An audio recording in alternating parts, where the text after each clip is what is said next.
Welcome back to my fellow fishing enthusiasts. It's Monday, Memorial Day 2020, and just glad to be back here. Today I have a special topic for you. It's going to be shapes and textures with regards to bass fishing and selecting your lure with that parameter in mind. So, why is this topic so particularly important to me? I think that bass, they don't have a massive brain like we do. It's fairly simple, and that being said, I think one of the identifiers that they use to distinguish their prey, is obviously shape. And so that's such a basic concept is shape. Shape, it goes along with speed, size. These are basic identifiers that a fish might use to, determine if your bait's the real deal or not.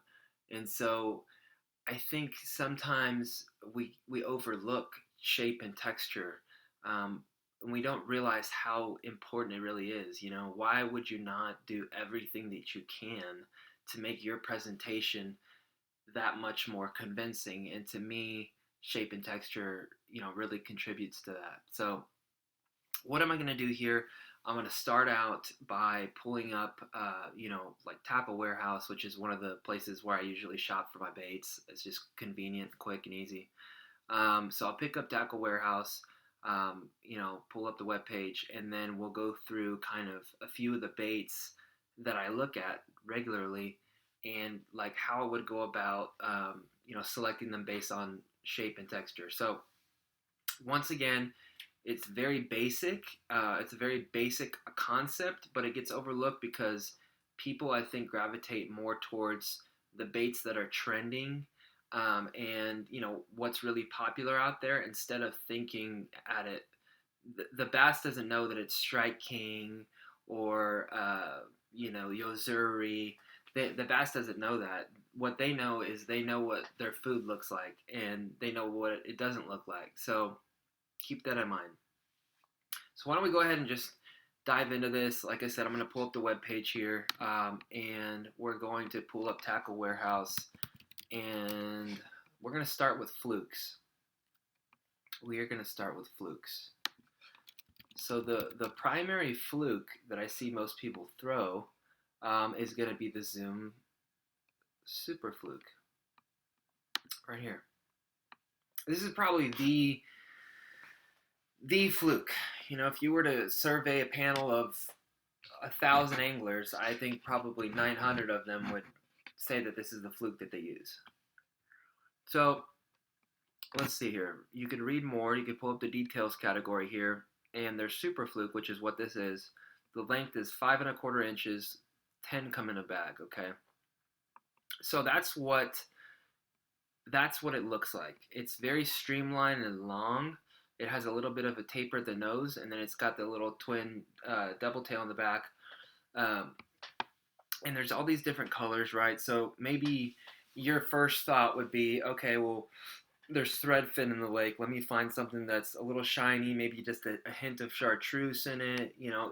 You'd be thinking more color-oriented, trying to match your species, your prey species, more than shape, maybe. And this would be like your default shape, since Zoom is, well, let's face it, that's the popular brand. But I don't start there. I start at shape.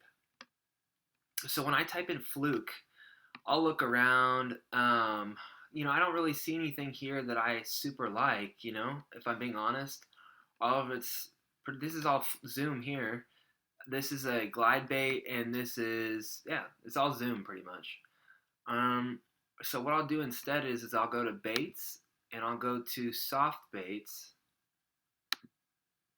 and I will look for soft jerk baits. So like here's for example one. I don't know that I would particularly gravitate towards this Arizona custom swim bait steel, but see how there's more of a belly to this. This bait has more of a belly to it, and I mean, I don't like that color either. But like, let's say something like this maybe.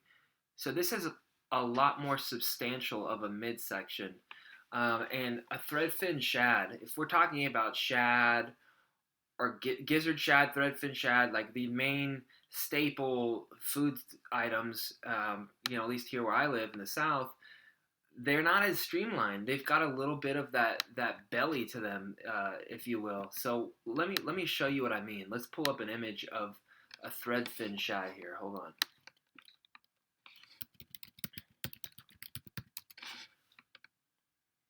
Okay. Does this look anything like a? Tell me if I'm wrong, but does this look anything like a Zoom Fluke at all? The answer is no. It doesn't look anything like a Zoom Fluke, not even close. Is a Zoom Fluke incredible with its action? Absolutely. Absolutely. There's a reason why it's such a successful bait, is because it moves in the water and it's super enticing. But it does not look like that. A gizzard shad. Let's look at what a gizzard shad looks like.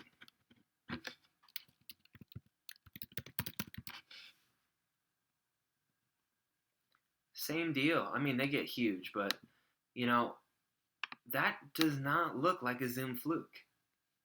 Not even close. So why am I going to focus so much energy on strictly color and not shape when I know that fish identify their prey by the shape? I mean, it makes no sense at all. I don't really, I'm so passionate about this topic because I'm a basic person in terms of fishing. It's like, why make it so complex? So, like, let's look at other options. Let's see if there's anything that's even close. Okay, this doesn't look the best. It's not super attractive and appealing, but that's closer. The Jean LaRue. Let's see here. The Live Target Skip Shad. Oh yeah, dude. This one right here, the Lunker City Finesse Shad. This, to me, is a boss right here. This is a boss. That looks pretty good. That looks pretty damn good right there, actually.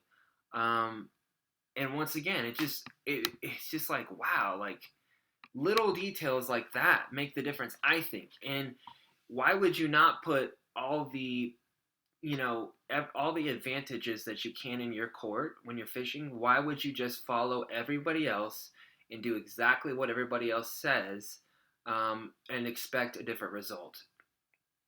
I don't know. I mean, all I know is that bigger fish are smarter, and maybe I don't know. It could be far fetched, but maybe maybe they got caught on a fluke several times. I don't know. But all I can say is that this doesn't look like any of those other ones. So that's where I'm going to start. This is a good looking one right here, this Arkansas Shiner. Little chartreuse on the tail, dark back. This alewife, it's a good one. Albino shad. So this is one of the ones that I like a lot. But so yeah, shape. So let's just say we just talked about the shape of like a fluke tile, like a soft jerkbait style. Shape, obviously. What do they eat? They eat shad, they eat bluegill, and they eat crawfish mainly. Okay, there's smallmouth up north that eat gobies, and there's of course bass eat little baby birds. There's all these different things that they can eat. There may be some regional variation with diet for fish, but generally speaking, like I said, shad, bluegill, crawfish. So that's what I want to mimic. So here's another one. Let me think here. Um, let's just talk about like let's talk about bluegill. Yeah, that's a good one. Let's talk about bluegill in a nest situation when you know that bluegill are raiding bass nests. What would I do to try to mimic a bluegill? Once again, I wouldn't pick up a fluke. And it's a similar type of conversation because the bluegill is kind of taller than it is long. So there's more of a midsection and a body to it. But let me just show you one bait that I really, really like. And I told my buddy about this. It's pretty awesome. But let's see. Is it the Bass Pro? It's like a soft swim bait. it's called pesky perch.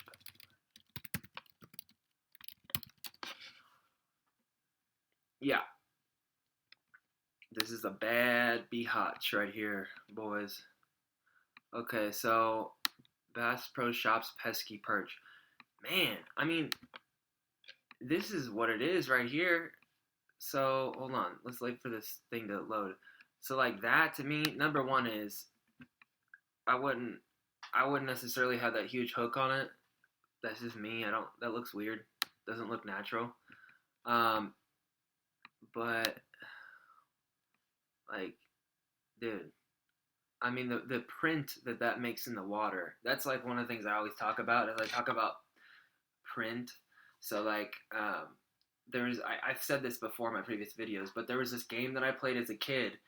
I put my hands on these pins, and then I remove my hand, and it keeps the shape of my hand imprinted into the pins, and like that's how fish feel in their environment. So like this imprint, this signature of this pesky perch is like what a bluegill looks like. It looks like that. It doesn't look like a long, skinny fluke, Zoom fluke. So once again, I'm not hating on Zoom.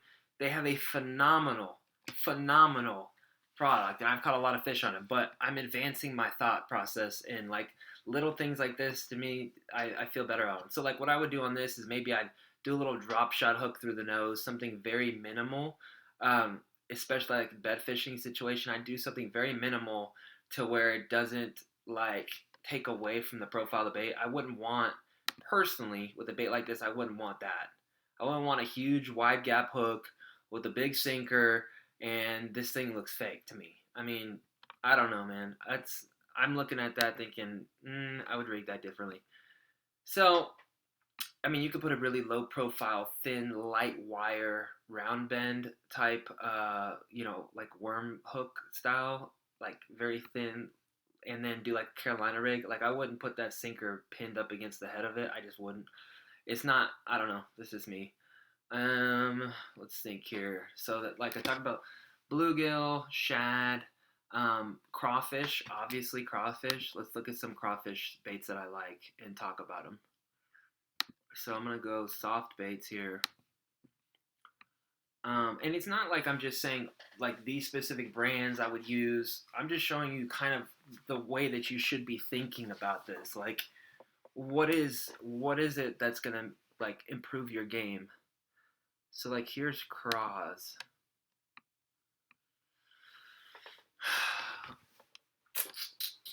So take what I say with a grain of salt. I would say like these visual things. I mean, my whole thing is finesse. So these visual applications where you're in clear water and all that, like the shape obviously means a lot.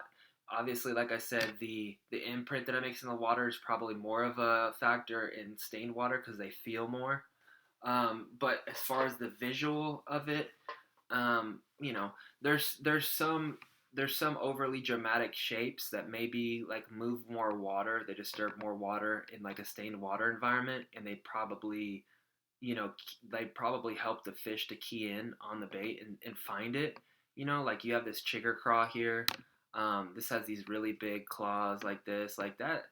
That'd probably be good. I mean, especially black and blue like that in stained water. But like the overly exaggerated, like when you get into craws that look like even this chigger bug or like this crazy legs. I never seen a crawfish really. I mean, I don't know, man. I mean, let me see if I can get a really really ridiculous example. Like what the hell? What's this? What is that? But like the bigger, more flamboyant, if you will, craws, like I feel like, they're more for the stained water. Yeah, so like look at this crawdaddy right here. To me, this is a really good resemblance of a crawfish. There's specifically a couple reasons. Number one is because the way that the legs are faced forward and the hands are set forward, it's like it looks like it's scooting backwards kind of. And all the crawfish, whenever they're trying to avoid predators, they scoot backwards like that. And of course, you have your weight like back here. So when you pop it backwards, it's going to look really natural. It's very streamlined. Like I like the look of this one a lot, this crawdaddy.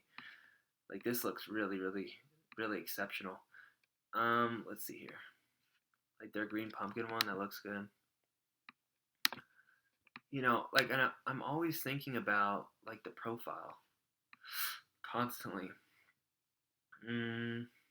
This burner craw, I'd probably see like this. Even this, like if I was in a super clear water environment, I probably wouldn't use this. I mean, maybe it wouldn't make that big of a difference, but for me, mentally, it does. Like this is a little, it's gonna move more water. That's what this shape right here, this little hook on the edge of it, is going to move more water. It's gonna displace more water. So I'll probably use it for, once again, like more stained situation, where I want to make my presence known more and get their attention. Still a great bait, but like I'm all about finesse. That's what my channel is. It's Finesse God. So I want to look really natural. This, yeah, but this looks like very relaxed. The posture of this is very relaxed to me. Like its hands aren't up guarding. It's not, this is like, oh, I'm just crawling along the bottom and not really threatened at all. The ones that are facing everything's kind of like this, set back, makes it look like it's trying to get away. Like it's more of a fleeing type of, like the streamline baits are a lot more, this BB cricket's really good. JT Kenny throws this a lot, like one of the pros, JT Kenny. You can, I don't know, man. I mean, you can even like pull off these appendages right here and just leave the claws in the front and the body. That'd look pretty natural, especially if you did it in like a, man, I mean, it just depends on what color the crawfish are during the year, but you can do a lot of different things. But what I'm getting at is that I'm really trying to you've been programmed, your mind's been programmed by like all the ads you see and all the baits that they put on the front of the rack at Academy or on the end caps at Academy, to try to get your attention. Like you see all the popular brands, but you're not thinking about the little things, man. Like go look at a crawfish whenever you go out to the lake and go pick up a rock, and they'll dart backwards. You'll see them kind of like dart backwards, and they're real compact and they're slick and they're just very low profile. That's how they do. I feel like thinking about those things in a visual fishing situation are better. Um, yeah, let's talk about. So hopefully that helps a lot. Let's talk about um, the texture with respect to like a tail. Okay, so they're on a shad particularly. There's scales and there's tails, and so the tail, to me, like it's a different material. Like it's a different biological tissue. Like that material, whatever it is, I wouldn't even call it a tissue. It's like your skin, your nails are like keratin, but it's not that. It's like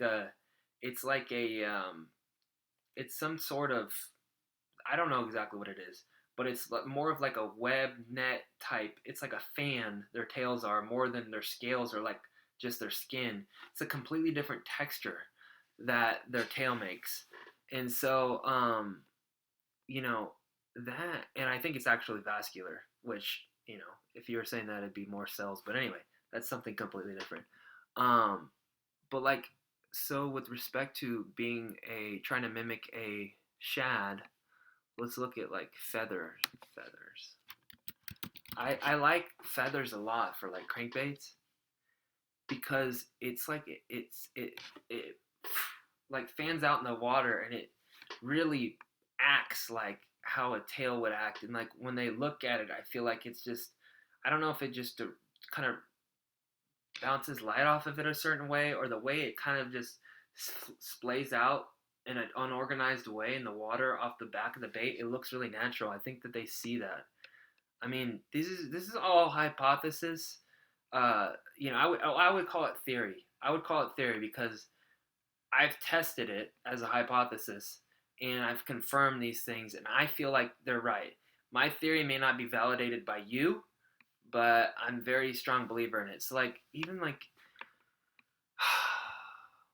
okay, here's a good example. So let's say I'm throwing this super spook here. Yeah. It's got this feather on it, man. And so you're walking it, you're like it's going and they're not getting a good look at it when it's darting back and forth. They're kind of reacting to the change in direction, which is what makes them fire. It's either change of direction, speed, like you may kill it and then they blow up in it, or you're moving really fast. Like those changes are what makes them fire. But the tail, when they're not getting a super good look at it and it's darting off, and they see that kind of that tail kind of shift, because remember that treble hook is it moves freely, it pivots and rotates on that eyelet, and so it kind of like whips and it pushes a little bit of water, but it also does a different type of texture, like a it's a feather, in the water. Very different with respect, like when you compare it to the slickness of this tubular body of this top water, like the cigar style. It's a very different print that it puts off in the water, and I feel like, man, I feel like it just I don't know. I feel like it gets more bites. I feel like it's more natural. Um, you know, yeah, so look at this. Look at this. On the description here, it says increasing flash and a sense of realism, the feather creates a natural action that collapses and flares during the retrieve.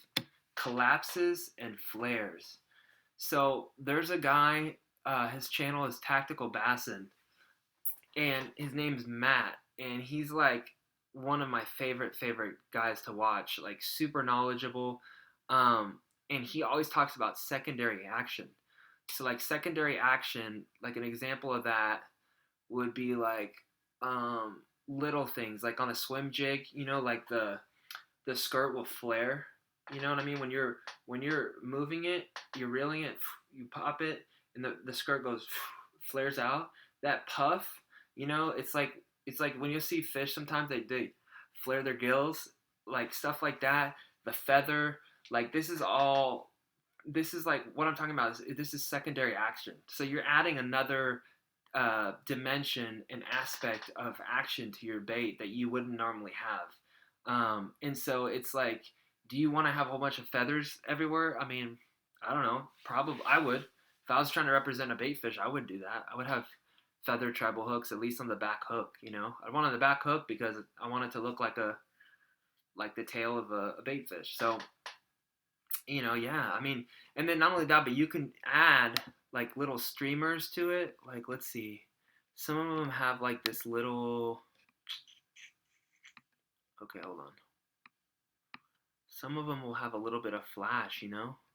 Here's this white. Like that's gonna. I don't. The word's not fluoresce, but it's gonna kind of like glimmer. It's like a glimmer blue that's in the tail. But anyway, like that's good. Like you may use this orange yellow one if you're trying to be a bluegill. If you're trying to represent a bluegill or whatever. Here's white chartreuse. That'd be like a threadfin shad, right? Um, so I don't know. This is all, when you talk about shape and texture, this is all pretty advanced, like subtleties. But when you get to like a real competitive level and you're fishing, or you're just fishing in an area that's highly pressured and you've got like really good people, this is the difference, man. I think this is the little things to think about. The shape of your fluke. Maybe you should put down the zoom fluke and pick something else. Try something else. See if it's got good action. I would say if the action is much better with the zoom fluke, use the zoom fluke. But I'd say if it's comparable action and the other one looks more natural in terms of the shape, I'd use that one. Um, so do what you will. This is all voluntary information. You can go find out for yourself, but I obviously believe in it, and I think it can really help your game. Just in closing here, I just want to say, my goal is to elevate people in their finesse fishing. That's something that I really do. And so part of finesse fishing being good at detail and paying attention to the little subtleties, and the differentiators and what a fish sees, what a fish feels, and all that. So, man, I feel like if you pay attention to these things and you sit down and kind of unlearn the things that you've been learning as far as branding and them telling you what baits to buy and all that, if you kind of unlearn that, like, I mean, keep it in your back pocket. Baits that sell a lot generally are effective, but just this is another feather in your hat here. So good luck. I hope it pays off for you. Hope this way of thinking is advantageous. And please stay tuned to my channel. I would really appreciate it if you subscribed. I'm trying to build my audience right now.